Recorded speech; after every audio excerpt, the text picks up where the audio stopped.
A black waitress jumped into a freezing river to save a drowning boy, unaware the child was the son of a Korean Mafia boss. The morning mist hung low over Seattle's waterfront, turning the world into something soft and dreamlike. Lana Morrison walked along the harbor path at 6:47 a.m., coffee thermos in hand, earbuds playing the same playlist she'd listened to every morning for the past 2 years. The routine was comforting: wake at 6:15, quick workout, walk the scenic route to Harborview Cafe, where her shift started at 7:30. 26 years old, bachelor's degree in elementary education she'd never used, working as a waitress because student loans didn't pay themselves, and teaching jobs in Seattle were scarce as hen's teeth. Her mother back in Louisiana kept asking when she'd move home, start a real career, stop wasting her potential serving coffee to strangers. Soon, Lana always said, just need to save a bit more, pay down the debt, get my feet under me. Soon had stretched into 3 years now, and temporary had become her entire life. The harbor path curved along the waterfront, crossing over a small pedestrian bridge that spanned the inlet where fishing boats docked. Usually deserted at this hour, which was why Lana loved it. Just her, the water, and the slowly waking city. But today, someone else was there. A little boy stood at the bridge railing, maybe 5 years old, dressed in expensive clothes. Designer jacket, tiny sneakers that probably cost more than Lana's rent. He was alone, leaning dangerously far over the railing, trying to see something in the water below. Lana pulled out her earbuds, instinct prickling. Hey, buddy, where are your parents? The boy looked up, and Lana's heart clenched. He was beautiful, Korean, with wide, dark eyes and a face that would break hearts someday. But right now, those eyes were wet with tears and his lip trembled. I dropped Mr. Whiskers, he said in perfect English, pointing down at the water. My stuffed cat. Daddy gave him to me, and I dropped him, and now he's in the water, and I can't reach. Okay, it's all right, Lana said, moving closer slowly, carefully, the way she'd learned in her child development classes. Let's step back from the edge, okay? We'll figure out how to get Mr. Whiskers. But the boy was crying harder now, leaning further, little hands stretching toward the water, where Lana could see a bedraggled stuffed cat floating. I need him. Mommy gave him to me before she went to heaven, and Daddy said I should take care of him, and I dropped him. Hey, sweetheart, it's okay. We'll get him back, I promise. Just step away from the... It happened in the space between heartbeats. The boy leaned further, little feet slipping on the wet railing, and then he was falling. Not into Lana's reaching arms, but over the side, into the water below with a splash that seemed impossibly loud in the morning quiet. Lana didn't think, didn't calculate, didn't consider that the water was freezing, that the current was strong, that she was fully dressed with her phone and wallet and everything she owned in her pockets. She just ran and jumped. The water hit like a physical blow, cold driving the air from her lungs in a painful rush. For a moment, Lana was disoriented. Which way was up? Where was the boy? Was she going to die trying to save a child she didn't even know? Then training kicked in. Years of swim team in high school, lifeguard certifications she'd gotten for summer jobs. Lana surfaced, gasping, and spotted the boy, already going under, little arms flailing uselessly, weighted down by his heavy jacket. I've got you, she shouted, though he probably couldn't hear. Lana swam hard, fighting the current, her clothes dragging at her like hands pulling her down. The boy went under again, and terror spiked through her. Was she going to be too late? Was she going to watch a child drown right in front of her? Her hand closed around fabric. She yanked hard, pulling the boy's head above water, wrapping an arm around his chest in the proper hold she'd learned years ago. He coughed and sputtered and cried, but he was breathing. He was alive. It's okay, I've got you. Just relax, let me do the work. Lana kicked hard, angling toward the dock. The current fought her, and her muscles screamed, and the cold was starting to penetrate deep into her bones. But she held on, fought the water, refused to let go of this child who'd somehow become her entire world in the space of minutes. They reached the dock pilings, and Lana grabbed hold with her free hand, gasping. The boy was crying in her arms, shaking violently, but safe. Safe. It's okay, she kept saying, over and over like a prayer. You're okay. I've got you. You're safe. She heard shouting from above, multiple voices urgent and panicked, footsteps thundering on the dock, and then hands were reaching down, pulling the boy up and away from her, and Lana let him go because she had to, because her arms were shaking too hard to hold on anymore. Someone grabbed her arms, hauling her up onto the dock with strength that suggested military or police training. Lana collapsed onto the wood, coughing up water she'd swallowed, shaking so hard her teeth chattered. Seo Jun! Seo Jun! The voice was male, deep, cracking with fear. Korean accent over perfect English. Are you hurt? Can you breathe? Talk to me. Daddy, the boy sobbed. I dropped Mr. Whiskers and I tried to get him, and I fell, and the lady saved me. Through her blurred vision, Lana saw the man holding the boy. Tall for a Korean man, maybe 6 feet, with sharp features and dark eyes currently wide with terror. He was dressed in an expensive suit, now soaked where he'd grabbed his son, surrounded by other men in similar attire who were checking the boy over with professional efficiency. And Lana recognized him. She'd seen him at Harbor View Cafe at least a dozen times over the past few months. Always at the same corner booth, always surrounded by serious-looking men, speaking in low Korean that stopped whenever she approached with coffee refills. The owner, Mr. Park, always went pale when this man arrived, always comped his meals, always treated him with a deference that bordered on fear. Lana had asked once who he was. Mr. Park had given her a look that clearly said, "Don't ask questions you don't want answered," and changed the subject. But she'd heard whispers from other staff, something about the Park family, about Korean organized crime, about a man who was both respected and feared throughout Seattle's International District, and she'd just saved his son. You! The man, she thought someone had called him Jun once, turned to her, still holding his boy. You saved him. You jumped in after him. He was drowning, Lana managed through chattering teeth. I had to. Couldn't just watch. You could have died. The current, the cold. You could have died. His voice was strange, heavy with emotion she couldn't quite name. But you jumped anyway. Anyone would have. No, they wouldn't. He said it with absolute certainty, with the weight of someone who'd seen exactly how selfish people could be. Most people would have called for help, waited for professionals, protected themselves first. His eyes, dark and intense and currently shimmering with unshed tears, held hers. You didn't hesitate. You just saved him. One of the other men appeared with blankets, wrapping one around Seo Jun and another around Lana. Someone else was on the phone, speaking rapid Korean. The whole scene had the organized chaos of people trained for crisis response. We need to get them both warm, the first man said in English, clearly for Lana's benefit. Hypothermia risk. Boss, your car is 2 minutes away? Miss, what's your name? Jun asked, adjusting his grip on Seo Jun so the boy was tucked against his chest. Lana Morrison, who jumped into freezing water to save a stranger's child. Something shifted in his expression. Gratitude, yes, but also something deeper. Something that looked almost like reverence. I am Park Jun. This is my son, Seo Jun, and I owe you a debt I can never repay. You don't owe me anything. I just did what was right, which makes it all the more extraordinary. A sleek black SUV pulled up and Jun turned to his men. Jin Ho, take Miss Morrison to the hospital. Full examination, treatment for anything she needs. I'll take Seo Jun to Seattle Children's.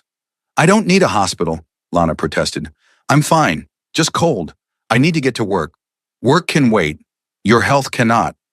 Jun's tone brooked no argument. Please, Lana Morrison, let me do this small thing. Let me ensure that the woman who saved my son's life is properly cared for. Lana wanted to argue, but she was shaking so hard she could barely stand, and her clothes were plastered to her skin, and when she tried to take a step, her knees buckled. Strong hands caught her. One of Jun's men, the one called Jinho. Easy, miss. Let's get you warmed up.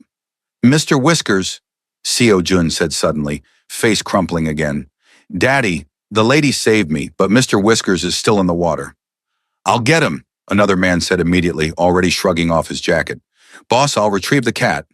And Lana watched, dazed and freezing, as a grown man in an expensive suit prepared to dive into the harbor to rescue a stuffed animal, all because a 5-year-old asked. The casual display of absolute loyalty and resources was dizzying. Lana Morrison, Jun said again, and something in the way he said her name made her pulse quicken, despite the cold. Thank you. From the bottom of my heart, you saved the most precious thing in my world. I will never forget this. Then he was climbing into the SUV with Seo Jun, and Jin Ho was guiding Lana toward another vehicle, and everything became a blur of warmth and checking vitals, and doctors assuring her that, yes, she was fine, just cold and shocked, nothing that rest in warm clothes wouldn't fix. It wasn't until much later, when Lana was finally dry and warm, wearing hospital scrubs because her clothes were ruined, phone miraculously still working despite the swim, that the full weight of what had happened hit her. She'd saved a child's life. Park Hee-jun's child. A man who, if the whispers were true, was one of the most dangerous people in Seattle. And from the way he'd looked at her, with that intensity, that gratitude, that something else she couldn't quite name, Lana had the distinct feeling her life was about to get very, very complicated. The hospital released Lana with instructions to rest and stay warm. Jin Ho, who'd been unfailingly polite and professional, drove her home to her small studio apartment in Ballard, waited while she changed into dry clothes, and informed her that Mr. Park had already called her workplace to explain the situation.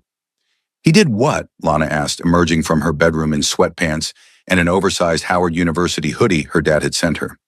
Explained that you performed a heroic rescue this morning and would be unable to work your shift. He also... Jin Ho paused, seeming to choose his words carefully. He ensured that your employer understands you're to take whatever time you need to recover. With pay, he can't just, I need that job. I can't afford... Miss Morrison, Mr. Park is very grateful for what you did. He wants to ensure you suffer no financial hardship as a result of your bravery. Jin Ho pulled an envelope from his jacket. This is to cover your lost wages, replacement of your ruined belongings, and any other expenses. It's not payment. You can't put a price on a child's life. It's just practical support. Lana opened the envelope and nearly dropped it. $10,000 in cash. I can't accept this. This is too much. Way too much. Mr. Park anticipated you might say that. He asked me to tell you that his son is worth more than all the money in the world. And this is merely a token, a gesture. Please accept it in the spirit it's offered. Pure gratitude. Lana stared at the money, mind reeling. $10,000. That would cover 3 months of rent, pay down a chunk of her student loans, give her breathing room she hadn't had in years. I don't want his money, she said, but even to her own ears, it sounded weak. Because she did want it, needed it, really. But accepting felt like crossing a line into something she didn't understand. Then think of it as compensation for your medical expenses, the cost of replacing your phone, your clothes, your shoes. You lost everything you were carrying when you jumped in the water. This simply makes you whole. Jin Ho's expression was kind. Miss Morrison, Mr. Park is not trying to buy your loyalty or compromise you. He's trying to say thank you in the only way he knows how. Let him. Lana looked at the money again, at this man who'd been nothing but respectful, at the reality of her situation. She was barely scraping by. This could change that. Okay, she heard herself say. Tell Mr. Park. Tell him thank you. For this, for everything. Jin Ho smiled, genuinely relieved. I will, he'll be pleased. And Miss Morrison, he'd very much like to thank you properly, in person. Perhaps dinner. Nothing formal. Just a chance for Seo Jun to see that you're all right, and for Mr. Park to express his gratitude appropriately. Dinner with a crime boss. That's not ominous at all. Jin Ho's smile didn't fade. Mr. Park is many things, miss. But with people he cares about, people who've proven their character, he's honorable, loyal, and protective. You saved his son. That puts you in a very select category of people he would never harm. And what category is that? Family. The word hung in the air, weighted with meaning Lana didn't fully understand. But something in the way Jin Ho said it, with such certainty, made her believe it. When? She asked. For dinner. Whenever you're ready. Tomorrow? This weekend? Mr. Park said to let you choose, to give you time to recover. Tomorrow, Lana decided before she could overthink it. Tomorrow evening. 7 p.m.? Perfect. I'll inform Mr. Park. He'll send a car for you at 6:30. Jin Ho headed for the door, then paused. Miss Morrison? What you did this morning, jumping in after a stranger's child without hesitation? That's rare. Extraordinary. Mr. Park sees that, values it. Whatever comes next, know that you have his complete respect and protection. Protection. The word should have been comforting. Instead, it made Lana wonder what she needed protection from. After Jin Ho left, Lana sat in her tiny apartment, still wrapped in her hoodie, staring at an envelope containing more money than she'd had at once in years. Her phone buzzed. Texts from coworkers asking if she was okay, her manager saying to take all the time she needed, which had definitely never been his attitude before. Her mother asking why someone from Park International Holdings had called to assure the family that Lana was safe and being well cared for. Park International Holdings. That was new information. Apparently, Jun had legitimate business interests alongside whatever illegal operations the whispers suggested.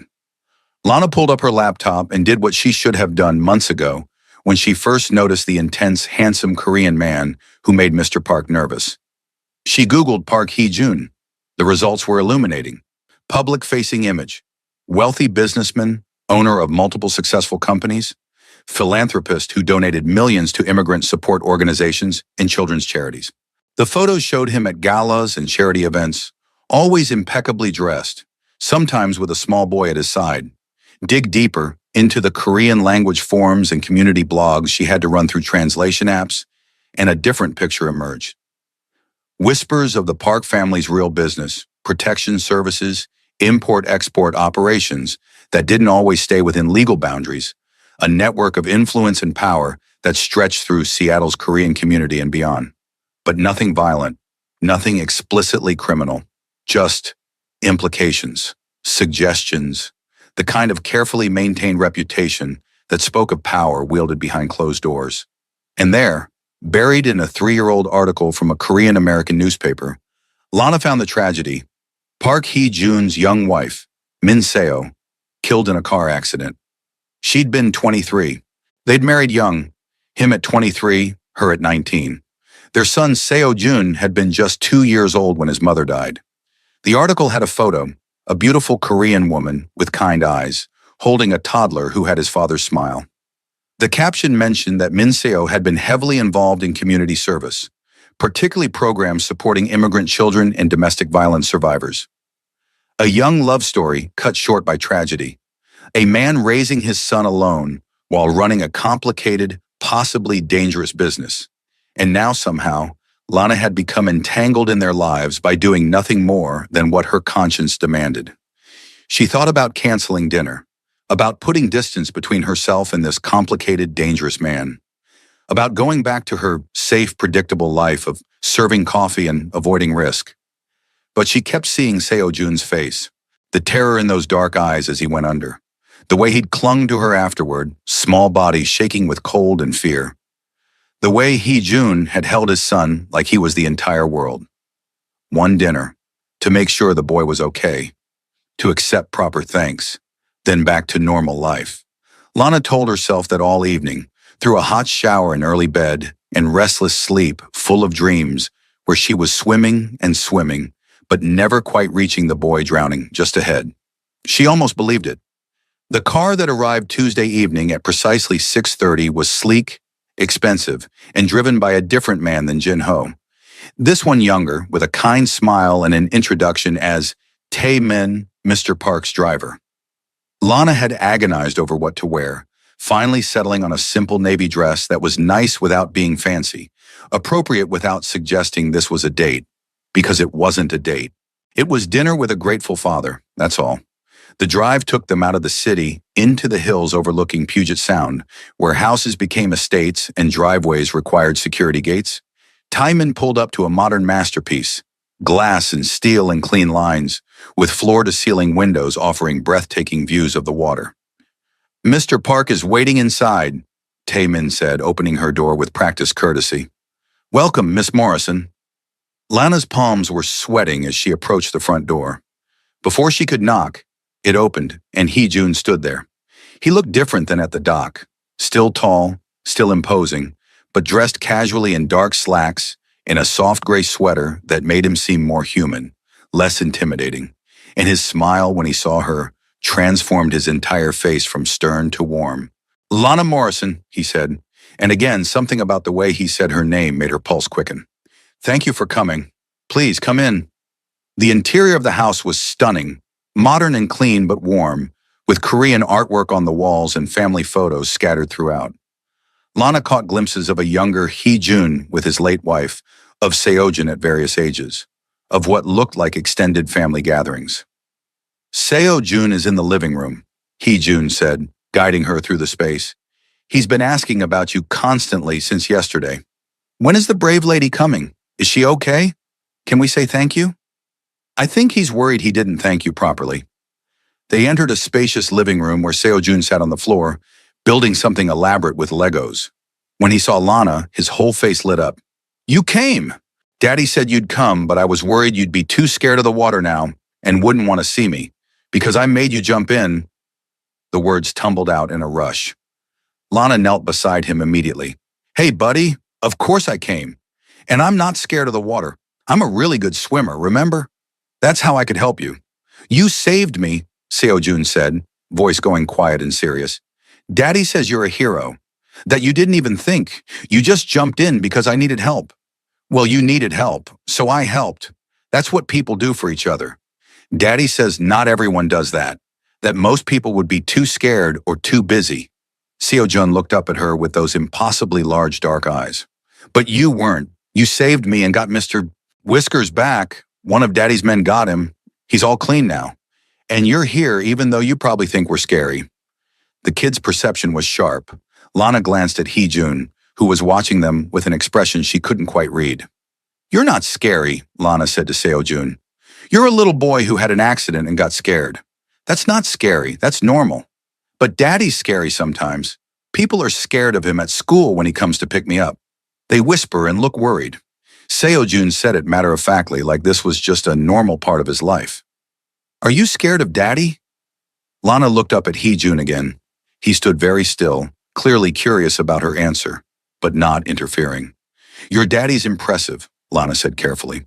He's clearly very powerful and important. But scared? No, I'm not scared of him. He loves you so much, and anyone who loves their child that much can't be all that scary. Jun's expression softened completely. Seo-jun, why don't you show Miss Lana what you're building? Then we'll have dinner. For the next 20 minutes, Lana sat on the floor with Seo-jun, admiring his Lego construction, apparently a dragon castle, though it looked more like an abstract sculpture, answering his endless questions about whether she could swim in the ocean, if she'd ever saved anyone else, whether she had kids of her own. No kids, Lana admitted, but I always wanted to be a teacher. I love children. Why aren't you a teacher then? Seo-jun asked with the blunt curiosity of 5-year-olds. It's complicated. Sometimes grown-up life doesn't work out the way you plan. That's sad. You'd be a good teacher. You're nice and you don't talk down to me like some grown-ups do. Seo-jun went back to his Legos. Daddy says we should always be kind to people who are kind to us, so I'm being kind to you because you saved my life. Lana's heart melted a little. Well, I appreciate that. You're a very thoughtful kid. Dinner was served in a dining room that managed to be both elegant and comfortable. The meal was Korean. Hee-jun had mentioned wanting to share his culture, and absolutely delicious. Bulgogi, kimchi, jafkai, banchan dishes covering the table in colorful abundance. This is incredible, Lana said after her first bite. Did you cook this? I did, Hee-jun said, and there was quiet pride in his voice. My wife taught me. She said the Seo-jun should grow up eating homemade Korean food, knowing his heritage. After she died, I had to learn quickly. It's become a way to stay connected to her. Mommy was the best cook, Seo-jun added, mouthful. Daddy's pretty good now, but Mommy was better. She made special yugaijang that was spicy but also sweet, and nobody makes it like her. Jun's expression went distant, sad. She had a gift for balancing flavors, for making people feel at home with her food. She sounds wonderful, Lana said gently. Seo-jun, your mommy must have been very special. She was. Daddy says I have her smile and her kindness. Seo-jun looked between them.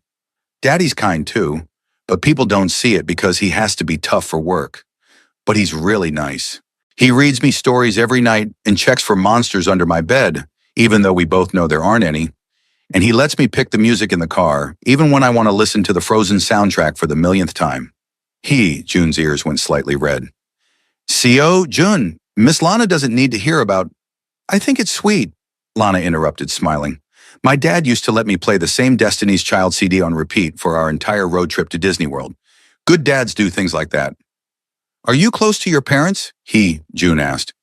Jin, Ho mentioned someone from my office called them to assure them you were safe. I hope that wasn't overstepping. No, it was thoughtful. They would have worried. Lana took another bite of bulgogi, organizing her thoughts. I'm close with my family. My parents are still in Louisiana, Baton Rouge. I have two older brothers who give me endless grief about being the baby. We talk most days even though they think I'm wasting my potential serving coffee in Seattle. Are you wasting your potential? June's tone was curious, not judgmental. Lana shrugged. I wanted to be a teacher, elementary school, but jobs are competitive and I had loans to pay and life got in the way. The cafe was supposed to be temporary. That was 3 years ago. You'd be an amazing teacher, June declared. You explain things good and you don't get impatient when kids ask lots of questions. Thank you, sweetie. That's very kind. They talked through dinner, easy conversation that flowed naturally despite the strange circumstances. June told elaborate stories about his school, private, expensive, with a focus on bilingual education. His friends, equally privileged children of Seattle's elite. His favorite subjects, art and storytelling. June added details, watching his son with such obvious love, it made Lana's chest ache. This was a man who'd built his entire life around protecting and nurturing his child. Whatever else he was, criminal, businessman, dangerous man, he was first and foremost a devoted father. After dinner, June asked if Lana would read him a bedtime story. June, Miss Lana is our guest. We can't ask her to. June started. I'd love to, Lana interrupted. If that's okay with you. Something passed between them, a moment of understanding, of June seeing that she genuinely wanted to spend time with his son, not just fulfill an obligation. Of course, he said softly. June, show Miss Lana to your room. Pick one story. June's room was a perfect blend of childhood wonder and tasteful design. Toys organized neatly, books lining shelves, artwork clearly his own, framed on the walls. One wall was dedicated to photos of his mother. Minacio smiling, Minacio holding baby June, Minacio and June looking impossibly young and in love. That's Mommy, June said, following her gaze. Daddy says it's important I remember her even though I was really little when she went to heaven. So we have lots of pictures and he tells me stories about her all the time. Your daddy's right. Your mommy should be remembered. June climbed into bed, a race car frame that was adorable and very 5-year-old, and handed Lana a well-worn copy of Where the Wild Things Are. This was Mommy's favorite, he explained. She said it's about being brave even when you're scared, and finding your way home even when you're lost. Lana settled on the edge of the bed and read, putting on different voices for the wild things, making June giggle. When she finished, he was drowsy, fighting sleep but clearly losing the battle. Miss Lana, he mumbled, thank you for saving me, and for reading to me, and for not being scared of Daddy or thinking our family is weird. Your family isn't weird, sweetie. Your family is... Lana paused, looking for the right words. Your family is special. Different, maybe, but full of love. That's what matters. Do you think you'll come back? To visit? Daddy seemed really happy tonight. He doesn't smile like that usually. Only when it's me and him and nobody's watching. Maybe, if your daddy invites me. He will. He told Uncle Jin Ho that you were extraordinary. I don't know what that means, but it sounded good. Lana's heart did something complicated. Extraordinary just means special. Different in a good way. Like you jumped in the water without even thinking. That's extraordinary. June's eyes were closing. I think you're extraordinary too. By the time Lana left the room, the boy was asleep, small face peaceful. She found June waiting in the hallway, expression soft. He fell asleep mid-sentence, didn't he?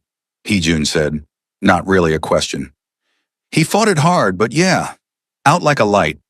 Thank you for reading to him, for being so natural with him. June gestured toward the living room. Would you like coffee? Tea? I'd like to talk if you have time. Lana should have said no, should have left, maintained distance. kept her life separate from his, but she found herself nodding. They settled in the living room with tea, a delicate Korean blend that tasted like flowers and comfort. For a moment, they sat in silence, and Lana noticed details she'd missed before.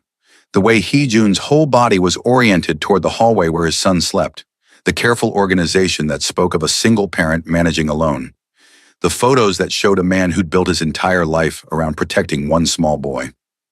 "I need to explain something," Hee-jun said finally, "about who I am, what I do. You've been extraordinarily gracious, but I know you must have questions." "I Googled you," Lana admitted, "found the public persona, successful businessman, philanthropist, and the whispers underneath about the Park family's real business." He nodded, unsurprised. "And what do those whispers say? That your family runs protection services, import operations, that you have influence and power throughout Seattle's Korean community, that people respect you and fear you." "All true." Hee-jun met her eyes directly. "My grandfather came to America with nothing, built a network to protect Korean immigrants when the law wouldn't. My father expanded it, made it profitable, pushed into operations that weren't always legal. I inherited all of that at 25 when he died." "Do you hurt people?" The directness of the question seemed to surprise him. "I protect my people. Sometimes that requires force, but I don't enjoy violence. I try to handle conflicts with negotiation, with influence, with making it more profitable for rivals to cooperate than to fight. But if negotiation fails, then I do what's necessary. I won't lie to you, Lana. My hands aren't clean. I've made decisions, given orders that resulted in people getting hurt. Not killed. I don't run that kind of organization, but hurt, warned off, made to understand that my people are protected." Lana absorbed this. "Why are you telling me this? You could have kept it vague. Let me believe the businessman image." "Because you saved my son. Because Seo-jun clearly adores you. Because He paused, seemed to gather courage. "Because I'd like to see you again. And I refuse to build anything on lies or half-truths. You deserve to know exactly who you'd be associating with." "You want to see me again?" "Yes, very much." Hee-jun's voice was quiet but certain. "Lana, I haven't been interested in anyone since my wife died. Haven't wanted to be. My world is complicated and dangerous, and bringing someone into it felt impossible and unfair. But then you jumped into freezing water without hesitation to save my son. Risked your life for a stranger's child because it was the right thing to do. And I found myself thinking about you constantly, wondering about the woman with such immediate courage, wanting to know her better." Lana's pulse hammered. "Hee-jun, I'm a waitress with student loan debt and a studio apartment in Ballard. You're," she gestured around at the house, at the evidence of wealth and power. "You're this. We're from completely different worlds. Min Seo was a volunteer at an immigrant support center when I met her. I was 22, she was 18. Her family thought I was dangerous. Mine thought she was too innocent for my world. We married anyway because none of that mattered compared to how we felt. And she died. Doesn't that prove everyone was right? That your world is too dangerous?" Pain flashed across Hee-jun's face. "She died in a car accident. Random, tragic, nothing to do with my business. But you're right that my world carries risks, which is why I'm being honest. If you want nothing to do with me after tonight, I'll understand completely. I'll make sure you're protected. You saved my son. That puts you under my family's protection regardless. But I won't pursue anything personal. And if I don't want nothing to do with you," hope bloomed in his expression, "then we take it slow. I'd like to see you again. Take you to dinner, proper dates. Get to know you better. Let you get to know Seo-jun and me. No pressure, no expectations. Just possibility." Lana should have said no, should have protected herself, maintained boundaries, stayed in her safe, if unfulfilling life. But she kept seeing the way Hee-jun had held Seo-jun at the dock, like the boy was his entire world. Kept hearing Seo-jun's sleepy voice saying his daddy didn't smile like that usually. Kept feeling the pull of being seen as extraordinary instead of just a waitress marking time. "Slow," she heard herself say. "We take it really slow. And Hee-jun, if this gets too complicated, if your world puts me in danger, I walk away. Deal?" "Deal." His smile was brilliant, transforming his entire face. "Thank you.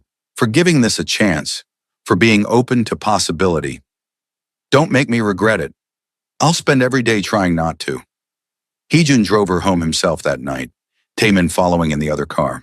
They talked the entire drive. Easy conversation about music and favorite foods and childhood memories, learning each other in the small ways that mattered. I grew up with 3 brothers, Heejun said, all older. They treated me like their personal entertainment. Wrestling practice dummy, video game opponent, target for endless teasing. I hated it then. Now I miss them every day. Where are they now? 2 in Korea, running family business there. 1 died in a motorcycle accident 5 years ago. His voice went quiet. Losing people you love, it never gets easier. You just learn to carry it differently. They pulled up outside Lana's building, and Heejun actually got out to walk her to the door, despite the security concerns that probably made his team nervous. When can I see you again? He asked at her door. I know you work, and I don't want to disrupt your life. But Lana, I'd very much like to take you to a proper dinner, just the 2 of us. Friday, Lana suggested. I'm off at 6. We could do dinner then. Friday's perfect. I'll pick you up at 7. Or I could meet you somewhere. You don't have to keep sending cars. I know I don't have to. I want to. Let me do this, Lana. Let me show you that I'm serious about this. Okay, Friday, 7 p.m. Heejun smiled, and for a moment Lana thought he might kiss her. Instead, he took her hand, brought it to his lips, pressed a kiss to her knuckles that sent electricity straight through her. Thank you, he said softly, for tonight, for being so wonderful with Seo-jun, for giving me this chance. Thank you for dinner and for being honest about who you are. Always, with you, always honesty. Lana watched him drive away, then leaned against her door, heart racing. She'd just agreed to date a crime boss, a dangerous, complicated man with a dead wife and a 5-year-old son, and a world she barely understood. But when she closed her eyes, she saw the way he'd looked at Seo-jun, pure love, fierce protection, heard the pain in his voice when he talked about his late wife, felt the genuine warmth when he'd thanked her for reading to his son. Dangerous, yes. Complicated, absolutely. But also real, honest, and looking at her like she was something precious. Lana's phone buzzed, a text from an unknown number that she somehow knew was Heejun. Made it home safely. Seo-jun woke up asking if you were real or if he dreamed the brave lady. Thank you for being real. HJ. She smiled despite herself, typing back, very real. Tell Seo-jun I'll see him again soon. The response came immediately. He'll be thrilled, as am I. Sleep well, Lana Morrison. She did sleep well that night, better than she had in months. And if her dreams were full of dark eyes and gentle smiles, and a little boy who called her extraordinary, well, that was nobody's business but her own. Friday arrived both too quickly and not fast enough. Lana had spent the intervening days in a strange fog, going through her cafe shifts on autopilot, fielding concerned questions from coworkers about the rescue, news had spread fast, and trying not to obsessively check her phone. June texted every day, not overwhelming, just present. Morning messages wishing her a good shift. Afternoon photos of Seo-jun's latest Lego creation or drawing he wanted you to see. Evening check-ins asking about her day, sharing small details about his. It was sweet.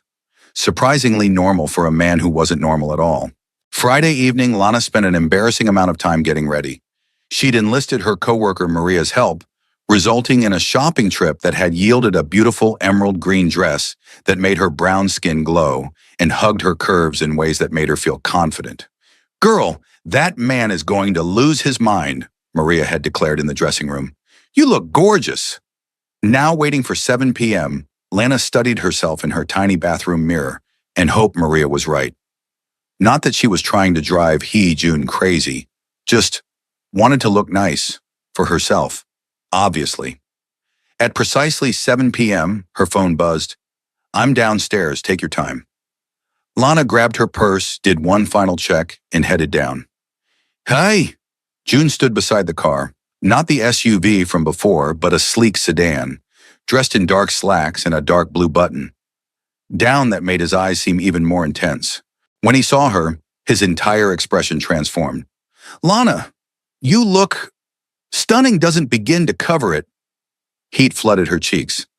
Thank you. You clean up pretty nice yourself. He opened her door personally, and Lana caught the scent of his cologne, something warm and spicy that made her want to lean closer. I thought we'd go to a place in the International District. Small, intimate, amazing food. Unless you'd prefer somewhere else? That sounds perfect. The restaurant was indeed small, maybe 10 tables, family-run, the kind of place where regulars were greeted by name. June was clearly one of those regulars, ushered to a private corner table with warm efficiency. I've been coming here since I was a kid, he explained as they settled in. Mrs. Kim, the owner, taught my mother how to make proper kimchi jjigae. This place is like a second home. They ordered June guiding her through the menu, explaining dishes, making sure nothing was too spicy for her tolerance. And then they talked, really talked, about everything and nothing. Lana told him about growing up in Louisiana, about her brother's relentless teasing, about her grandmother who'd raised her to be strong and independent. June shared stories about Seoul, about his mother's gentle strength, about learning to run a business while barely old enough to legally drink. Minicio and I met at a community center, he said when Lana asked. She was volunteering, teaching English to new immigrants. I was there dropping off a donation. She had this laugh, bright and genuine, and I was completely gone the first time I heard it. How long were you married? 5 years. She died just before our anniversary. Pain flickered across his face. Car accident. Wrong place. Wrong time. Drunk driver ran a red light. She was gone before the ambulance arrived. I'm so sorry. CO? Jun was too young to really remember her, which kills me. I've tried so hard to keep her memory alive for him, to make sure he knows how much she loved him. But it's not the same as having her here. You're doing an amazing job. That boy adores you, and he clearly knows he's loved. He is. He's everything. June's expression softened. After Mincio died, I thought I'd never feel anything again. Never want to. It felt like betrayal to even consider moving forward. But then you saved him, and suddenly I was feeling things I thought had died with her. Hope, interest, possibility. His eyes met hers directly. Lana, I'm not trying to replace Mincio. I could never. But I also can't spend the rest of my life alone, raising my son in isolation, closing off the possibility of connection. Is that what this is? A connection? I hope so. I'd like it to be. He reached across the table, took her hand. Tell me if I'm moving too fast. Tell me if this is too much. Lana looked at their joined hands, his large and warm, hers fitting perfectly. It's not too much. It's just new. I haven't dated seriously in years, haven't let myself be vulnerable like this. Then we'll be vulnerable together, learn together, figure this out as we go. They stayed at the restaurant for hours, long after their plates were cleared, just talking, learning each other's rhythms, each other's stories, building something that felt both fragile and strong. When June finally drove her home, Lana felt both energized and exhausted, the good kind of tired that came from genuine connection. At her door, he walked her up again, despite the late hour. Can I see you tomorrow? He asked. SCO, Jun has been asking all week when you're visiting again. I thought maybe lunch, something casual, no pressure if you need space. Lunch sounds good. What time? Noon? I can pick you up, or if you prefer to drive yourself, you can pick me up. June, you don't have to be so careful with me. I'm not going to break. I know, but you're precious, and I'm trying very hard not to mess this up. Lana's heart melted completely. You're not messing up. You're doing everything right. This time, when June leaned in, Lana met him halfway. The kiss was soft, tentative, full of question and promise. His hands cupped her face gently, like she was something delicate, and Lana felt herself melt into it. When they broke apart, both breathing harder, June rested his forehead against hers. I'm falling for you, he whispered. Already? Is that crazy? Maybe, but I think I'm falling too. His smile was brilliant. Then let's be crazy together. The next 3 months passed in a blur of stolen moments and careful courting. June was deliberate about building their relationship. Proper dates interspersed with family time with Seo Jun. introducing her slowly to his world while being careful not to overwhelm her. Lana met his extended organization, the men who worked for him, who protected him, who became protective of her too once they understood she was important to their boss. Jin-ho became almost a friend, checking in on her, making sure she felt safe and respected. She learned the rhythms of Hee-jun's life, the legitimate business meetings that filled his days, the harder conversations that happened after Seo-jun was asleep, the careful balance of building legal enterprises while slowly extricating himself from illegal operations. "It's taking time," he admitted one night, 3 months into their relationship. They were at his house, Seo-jun asleep upstairs, sitting on the couch with wine and conversation. "My father built this organization over decades. I can't just walk away without destabilizing everything, putting people at risk. But you're working toward it, getting out? For Seo-jun and for you. I want to build something he can be proud of, something that won't put either of you in danger." Hee-jun pulled her close. "My lawyer thinks another year, maybe 2, and I can transition completely to legitimate operations. I can wait, if you're serious about this. I've never been more serious about anything except Seo-jun." He kissed her softly. "I love you, Lana Morrison. Completely, entirely." "I love you too," she whispered, and it was true. She'd fallen completely for this complicated, dangerous, gentle man who read bedtime stories and ran an empire with equal dedication.